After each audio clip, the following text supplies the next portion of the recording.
This is a podcast from the Business Times.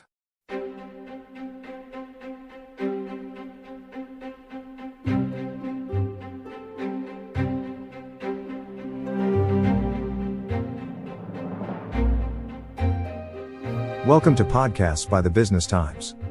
In this episode, what investment strategies should high net worth individuals employ in a recessionary environment? And what sectors should they look into? This episode is brought to you by UOB Private Bank. Welcome to Podcasts by the Business Times. I'm your host, correspondent Howie Lim. After a year dominated by inflation, expect recession to be the top theme of 2023. From an investment point of view, the attention will shift from inflation and what that means for interest rates to the impact on the real economy of tighter financial conditions. But investment opportunities abound, especially for the well-heeled. For more insights, we speak to Dr. Neo Teng Hui, Chief Investment Officer, Head of Products and Solutions, UOB Private Bank. Dr. Neo, thanks for joining us today. Thank you. Hello, everyone. So let's start by talking about how sizable portfolios require the use of sophisticated investment strategies. And what are some of those key strategies high net worth individuals should employ in 2023? 2023 is an interesting year because on one hand, high net worth individuals, they have at their disposal a broad array of investment options. But at the same time, it is also a year where back to basics actually work. Even if you put money in the bank, actually you are okay. And for the longest time, interest rates were capped at zero or at very low levels. And if you are a conservative investor, you do not get adequately compensated. So I think part of the strategies goes back to basic concepts. The two most important developments in financial markets, it's first the inflation problem. Most prominently, I would say that the US has a more serious inflation problem because inflation comes from a very tight labor market. So the question is whether the effect of an aggressive Federal Reserve trying to rein in monetary policy, trying to raise interest rates to cut back on quantitative easing, whether that eventually is going to end up with a severe recession. So back to basics means that on one hand, investors should be thinking about how should I be allocating assets so that my portfolio will be resilient against a recession.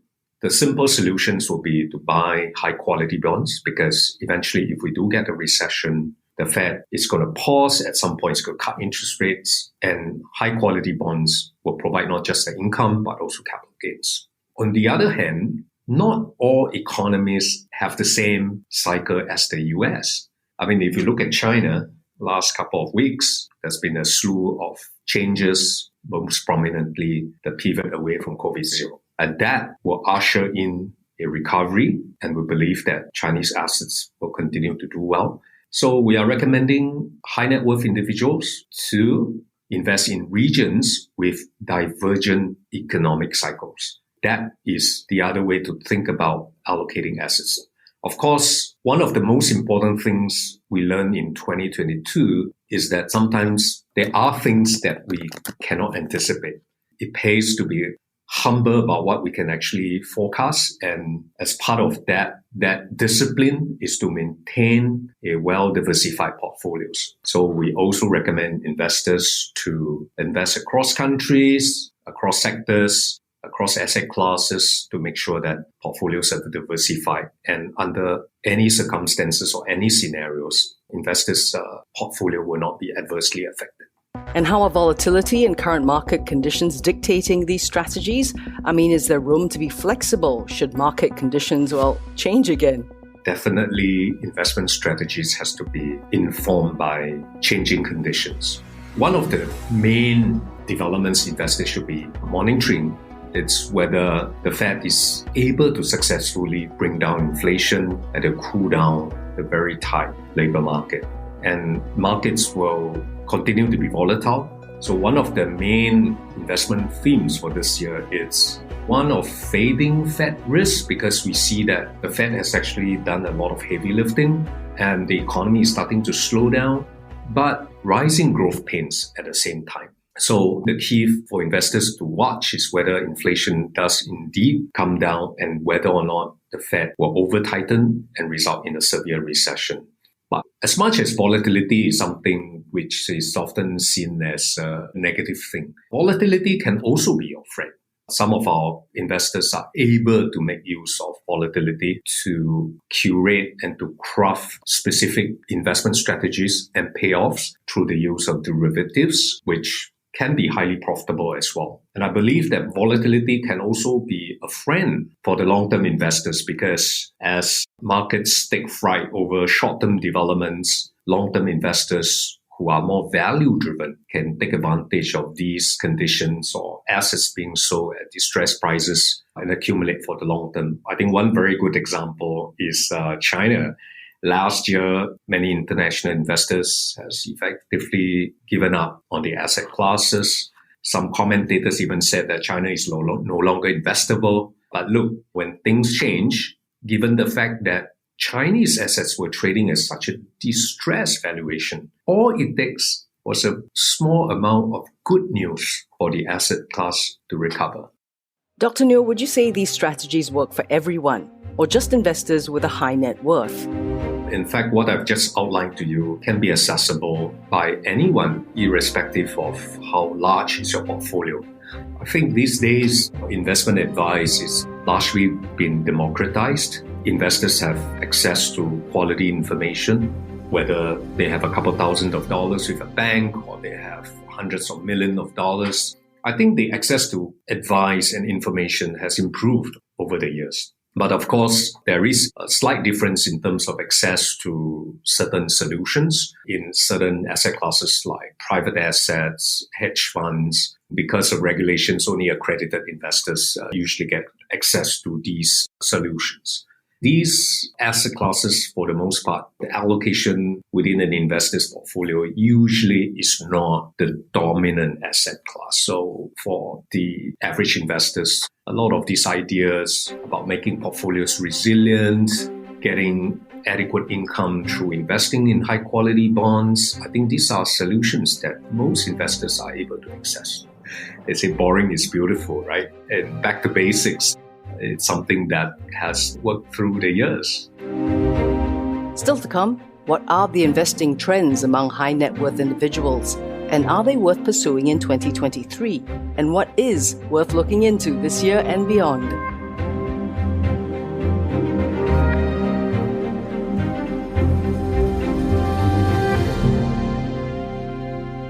And now, back to podcasts by the Business Times, brought to you by UOB Private Bank.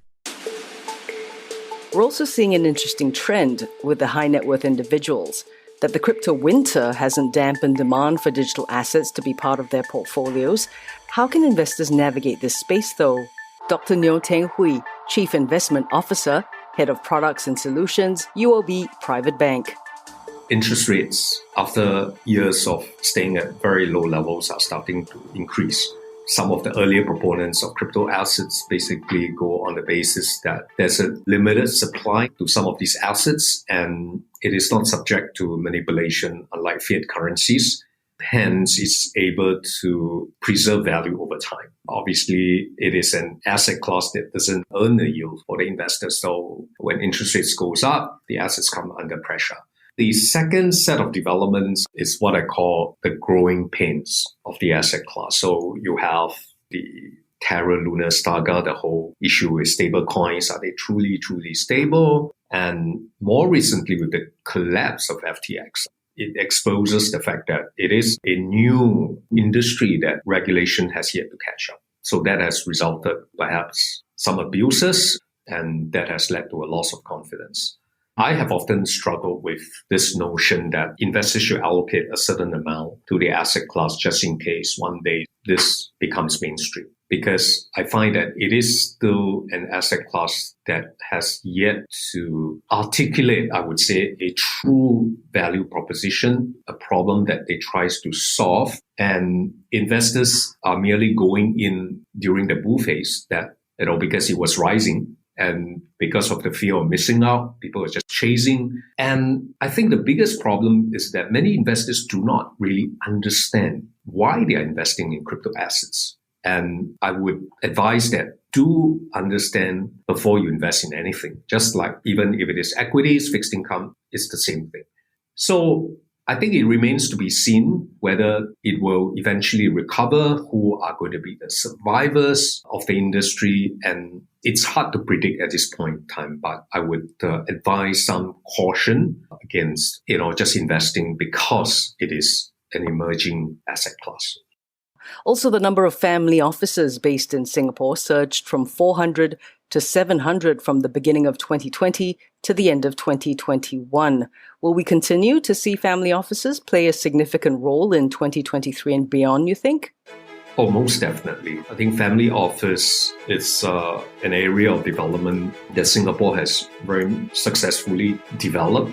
Wealthy families come to Singapore for a variety of reasons to set up family offices. The most obvious cited reason is the favorable tax treatment by the various provisions given by the government to attract family office to this part of the world. More importantly, Singapore has also become a center for family office. We have built up a pretty strong ecosystem of service providers, investment professionals, and of course banks and financial institutions who support these family offices. So I believe this trend will continue to progress, more so because there's still a substantial amount of wealth creation in Asia.